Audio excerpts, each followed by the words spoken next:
Lecture d'un texte de Yogananda, la loi de la guérison divine.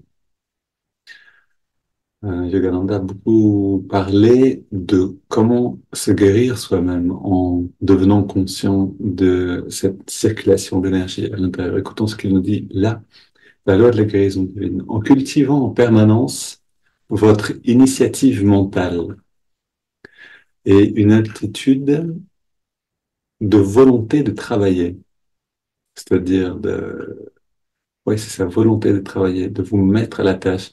Vous découvrirez que votre sang sera chargé de courant vital,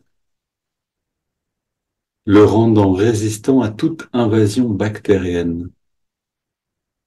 Maintenir un sourire intérieur, rayonner de joie, rester toujours prêt à agir et nourrir une ambition spirituelle pour aider les autres, tout cela constitue non seulement d'excellents exercices pour l'esprit, mais assure également au corps un apport constant en énergie cosmique fraîche qui pénètre dans le corps par la porte de la moelle allongée.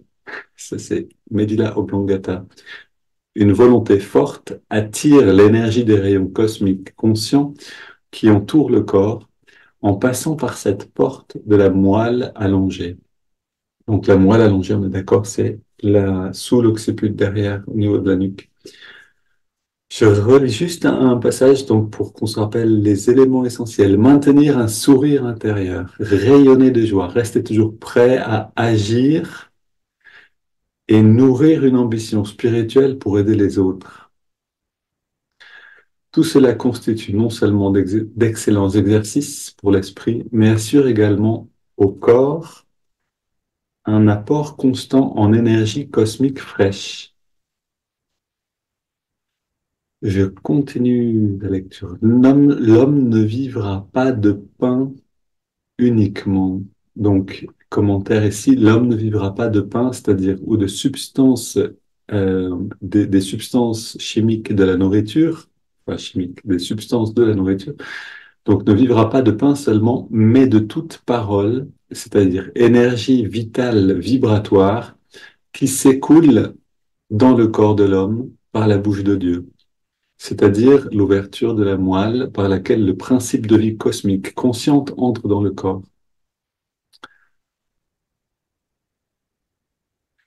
Ainsi, il est essentiel de renforcer votre volonté et votre détermination dans tous les domaines. Votre corps vibrera alors intérieurement avec le courant de vie. Un esprit vibrant et une volonté forte permettent à une personne de chasser la maladie, l'échec et l'ignorance.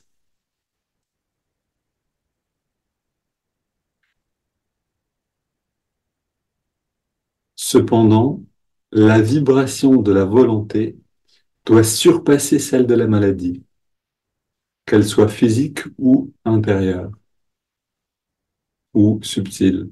Plus une maladie est enracinée, plus il faut faire preuve de détermination, de foi et d'efforts constants, solides et inébranlables pour retrouver la santé.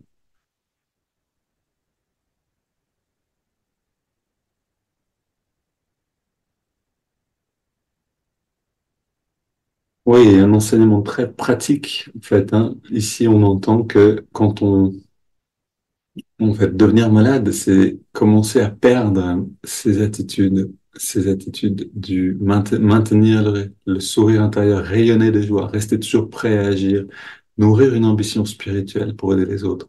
Alors attention, ça ne veut pas dire que toutes les maladies sont seulement une erreur, le fruit d'une erreur maintenant sur nos attitudes, etc. On a toute la loi du karma qui joue ici et qui est bien plus complexe, mais si on peut rester donc dans une attitude d'être prêt à agir, à se mettre à la tâche, à travailler joyeusement pour servir, à garder, si on peut garder ce sourire intérieur, rayonner de joie et nourrir cette ambition spirituelle pour aider les autres, alors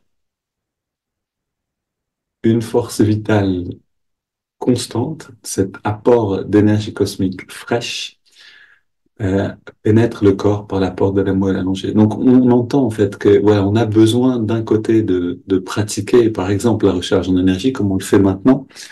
Pour ceux qui ne connaissent pas la recharge en énergie, ils peuvent l'apprendre, bien sûr, bienvenue. Mais sinon aussi d'agir avec les muscles, parce que c'est ça qui va nourrir le corps, littéralement, d'énergie. Pourquoi est-ce qu'un sportif euh, a un corps plus vital? Parce que justement, il agit avec la volonté sur les muscles, et les muscles se remplissent, se gorgent d'énergie. Et ça représente aussi une forme de réserve d'énergie. Maintenant, si en plus de ça, on agit, c'est-à-dire pendant la journée, on garde cette attitude et cette volonté. Et là est vraiment le mot-clé. Yogananda explique, il le dit souvent, je préfère un malfrat, c'est-à-dire un voleur, un voyou, mais qui a de la force de volonté pour en faire un saint, pour l'aider sur le chemin spirituel, plutôt qu'une personne qui est gentille, qui a tous les bons principes, mais qui est molle, qui n'a pas de force de volonté. Parce qu'on peut rien faire avec quelqu'un qui n'a pas de force de volonté. Littéralement, on pourrait dire que, et d'ailleurs, c'est ça que la Bhagavad Gita nous montre, pour ceux qui étaient là samedi dernier pendant le satsang, c'est-à-dire le héros de la Bhagavad Gita, celui de qui dépend toute l'issue de la bataille, c'est Arjuna qui représente le troisième chakra, qui est responsable en nous de la force de volonté. Et, et donc, chaque jour, chaque instant, en fait, est bon pour apprendre à renforcer cette force-là, surtout quand on sent qu'on n'a pas envie de faire quelque chose qu'on devrait faire. Ce sont les meilleurs moments, littéralement les moments les plus fertiles pour nous, pour renforcer cette force. Je sens que j'ai la flemme de faire quelque chose. Justement, je vais pouvoir grandir ici. Plutôt que d'affirmer mon incapacité à le faire, je peux trouver une manière de commencer à agir.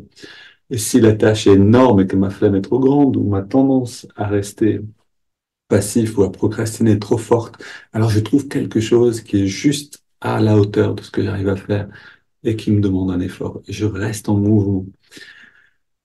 Ok.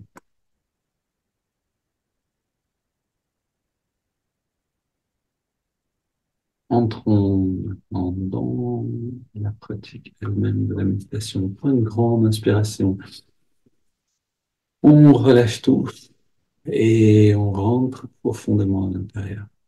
Et là aussi, on agit avec la force de la volonté. On n'agit pas avec les muscles ici, mais avec la volonté pure d'intérioriser la conscience. Ici, on utilise la volonté pour relâcher tous les muscles.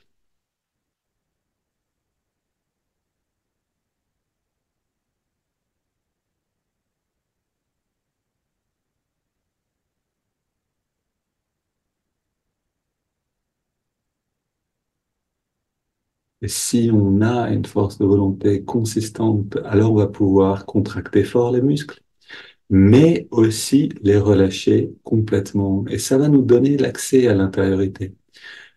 Si notre force de volonté est faible, on pourra ni contracter fort les muscles, ni les relâcher vraiment. Et donc, on sera condamné à errer à la surface de nous-mêmes. C'est pour ça que la recharge en énergie ou le sport en général est une bénédiction. Ça va nous aider à agir sur les muscles et à nous détendre profondément. Donc maintenant, allons dans les étirements du dos. On inspire, on entrelace les doigts au niveau de la poitrine. Expire, on pousse les mains vers l'avant, on arrondit bien le dos, on rentre la tête et inspire, on étire vers les ciels. Expire, on se penche vers la gauche. Inspire, retour au centre. Expire, on se plonge vers la droite. Inspire, retour au centre. Expire, on se tourne vers la gauche et on pose les mains. Et toujours attentif à ne pas se faire mal, mais on va le plus loin possible.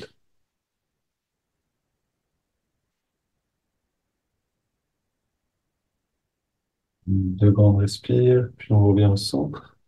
Inspire, on étire vers le ciel. Expire, on se tourne vers la droite.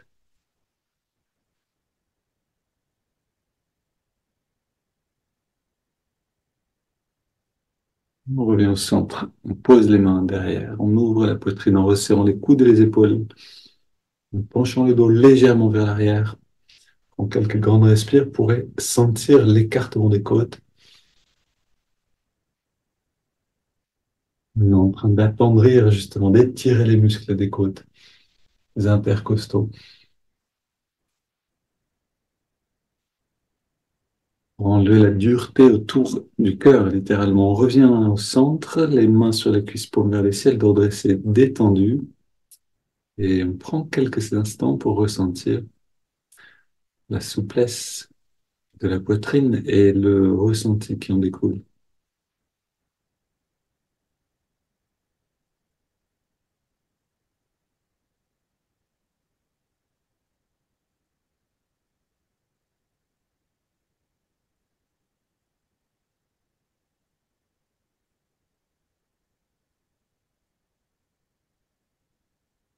On a juste ces simples étirements, cette action sur la poitrine est déjà un grand bien-être. On découle.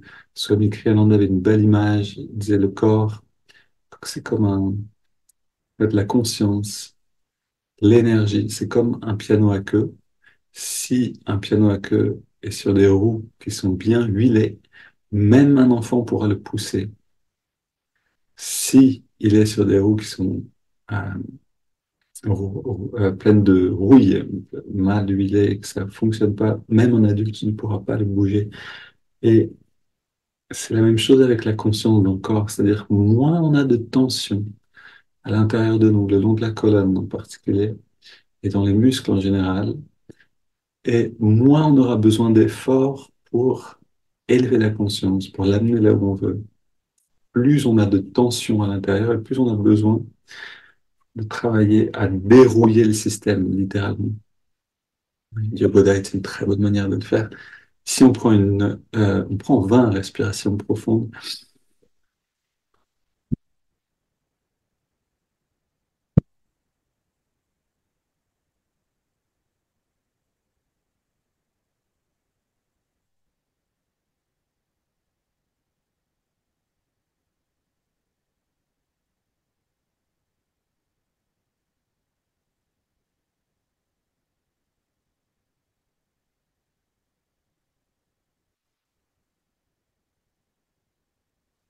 une vie dernière, en augmentant l'amplitude,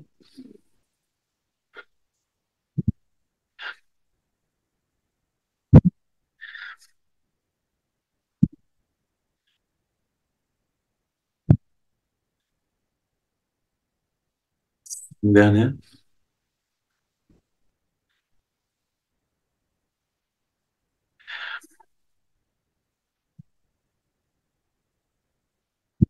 dernière.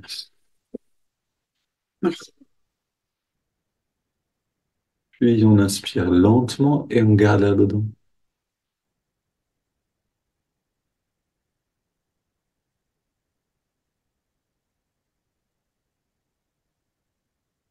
On retient le souffle et on relâche toute tension. Puis on laisse l'air sortir sans faire d'effort et on arrête de respirer. Et on plonge à l'intérieur de nous-mêmes, profondément dans la conscience du corps d'énergie.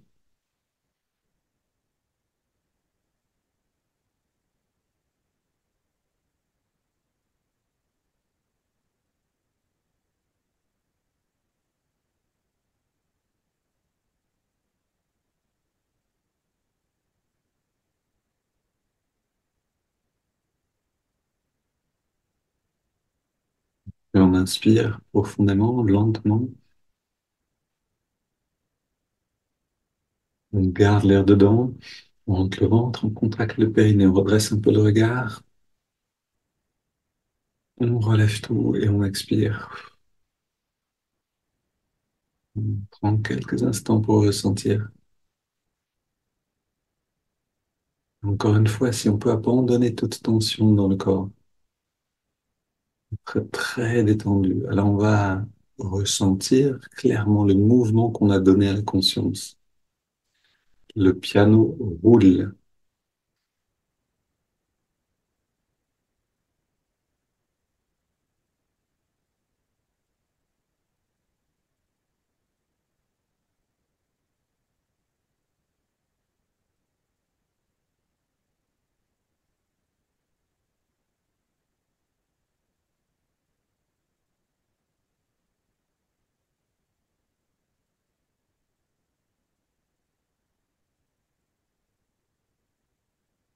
Une double inspiration maintenant. On garde l'air dedans. On contracte tous les muscles, on serre les poings. Et on relâche bien. On augmente l'intensité de la contraction et de la détente encore.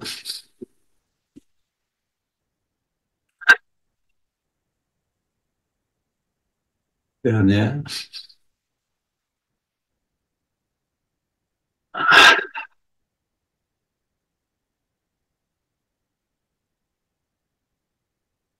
Et dans cette grande détente, on inspire par les narines sur 5 lentement, donc en ressentant l'énergie remonter le long de la colonne. On passe par toutes les étapes de la colonne, toutes les parties, ces parties, coccyx, sacrum, lombaire, dorsal, cervical. Et on arrive dans le lobe frontal. On concentre l'attention là-haut, on garde l'air dedans.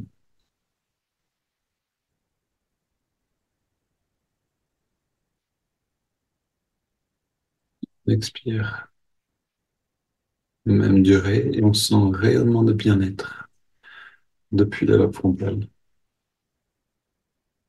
À nouveau, on inspire.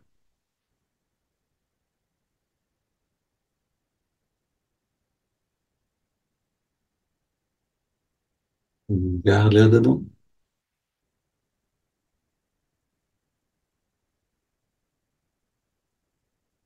Expire.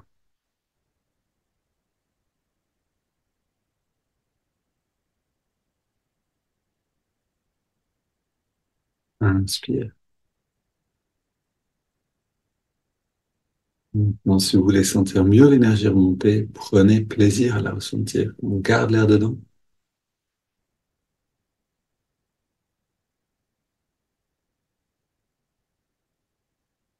Expire.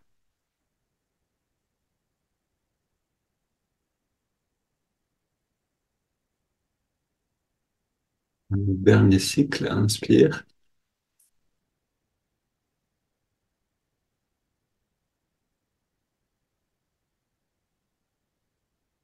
On garde.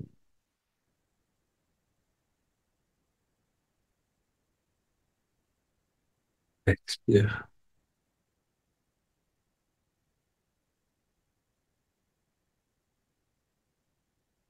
Maintenant, une grande inspire. Et on laisse le corps respirer naturellement. On se retire du corps. On le laisse se débrouiller avec le souffle. On se retire du corps en se détendant encore plus et en devenant complètement immobile.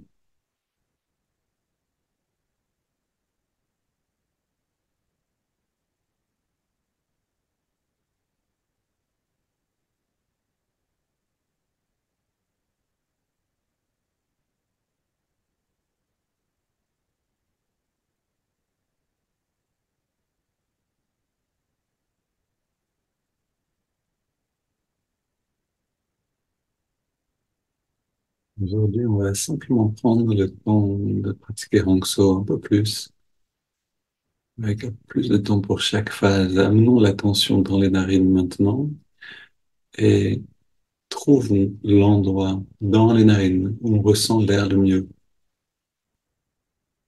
Prenons le temps de nous poser la question à chaque fois, où est-ce que je sens l'air le mieux? Où est la conscience?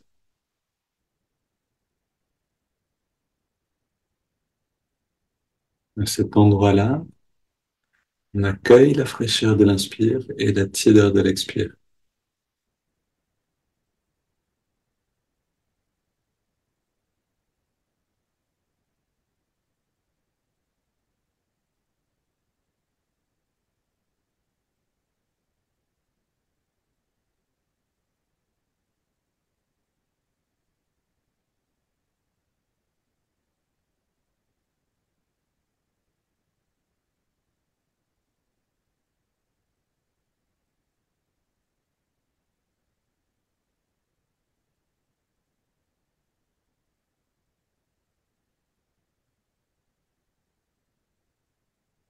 Maintenant, en quelques respirations, On entre dans la saveur du souffle, de l'expérience du souffle dans les narines.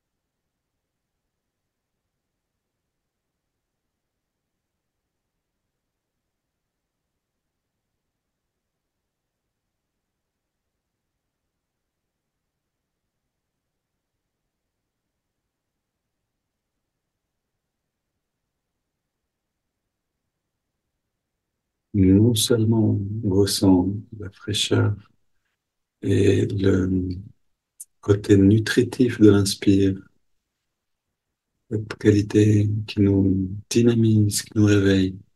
On sent aussi l'apaisement qui accompagne la tiédeur de l'expiration.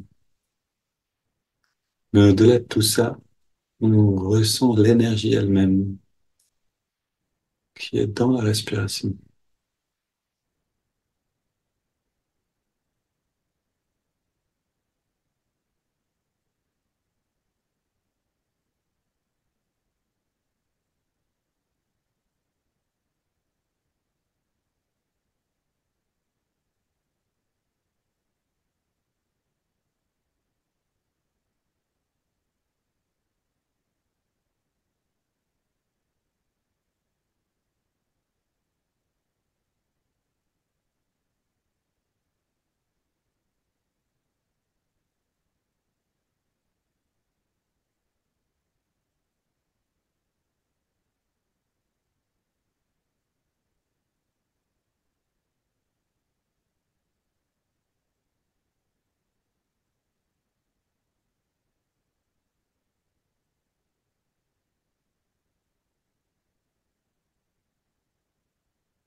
Et on s'immerge tellement dans le souffle que plus rien d'autre n'existe pour nous. Tout le reste passe au second plan.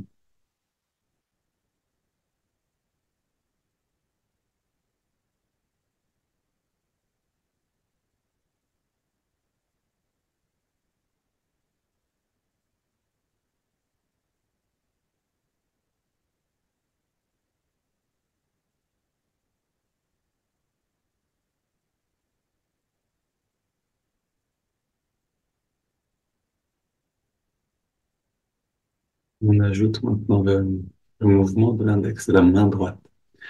Chaque inspiration naturelle, l'index revient un tout petit peu vers la paume de la main. À chaque expiration naturelle, on relâche complètement l'index, mais surtout, on relâche complètement tous les muscles du corps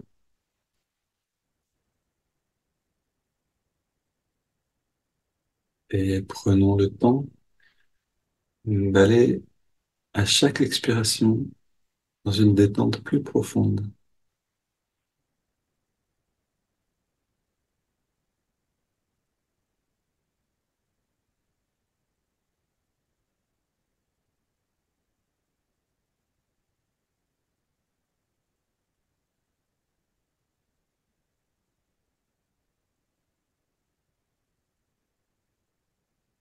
Toute l'énergie qui se libère par cette détente profonde devient disponible pour l'observation du souffle, nous aide à centrer notre attention à l'endroit où on sent le génie.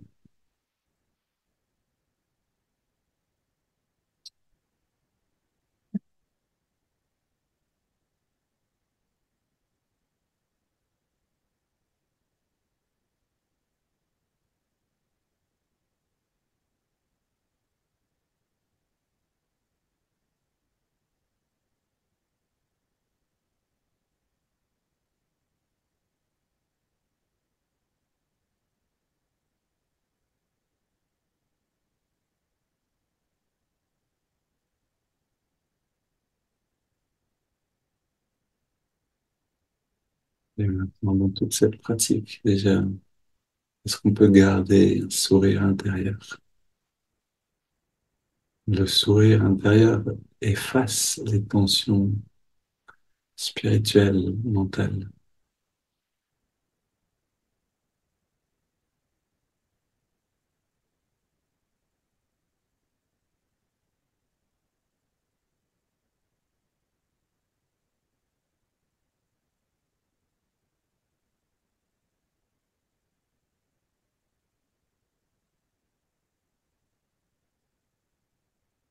Maintenant, on ajoute le mantra Hong So, Hong qui accompagne chaque inspiration et So qui accompagne chaque expiration naturelle.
Donc, on n'a plus qu'à garder cette pratique avec la présence, une présence à toute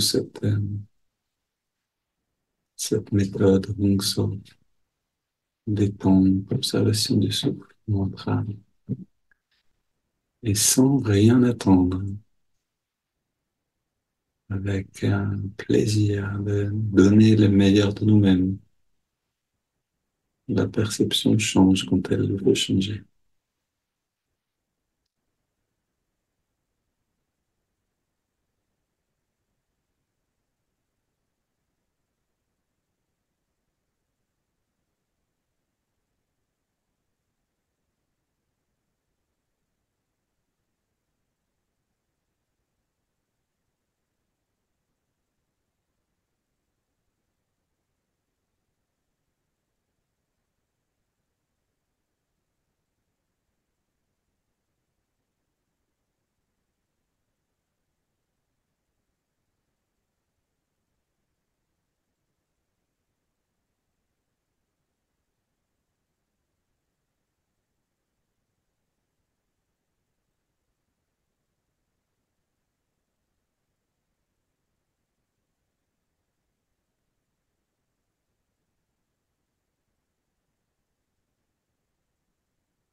Vous pouvez sentir la dissolution petit à petit du sentiment d'individualité.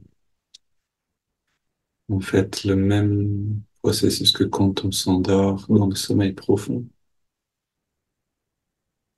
Mais ici, on reste pleinement conscient. D'abord, la perception du corps change, puis celle d'avoir un corps mental, c'est-à-dire une limite des pensées. Tout ça, ça peut aussi disparaître.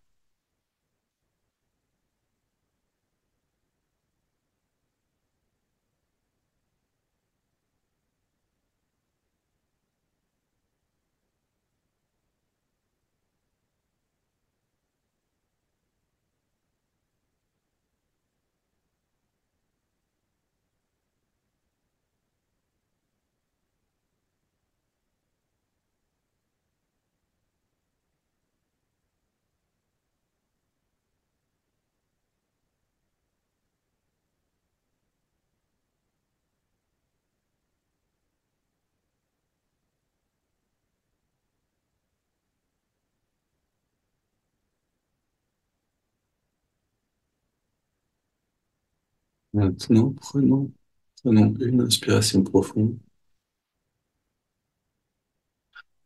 On expire en 3 fois et on abandonne le souffle un instant.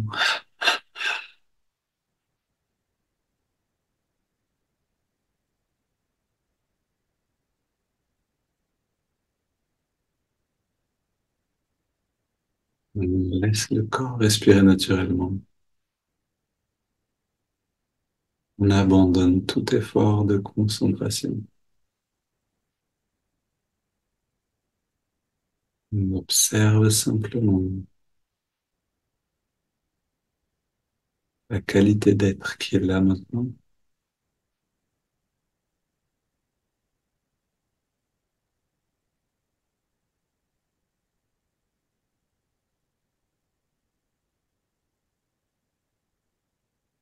Un calme qui est comme une lumière qui nous éclaire de l'intérieur.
On observe cette lumière qui gagne en intensité, qui s'étend dans toutes les directions de la fois.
Je peux continuer de garder cet état-là, de le nourrir, de le vivre autant qu'il est présent, puis de le manifester avec trois ohms quand vous aurez terminé, trois ohms pour le monde, pour le rayonner et l'amener comme une guérison dans le monde. Belle journée à tous et à demain.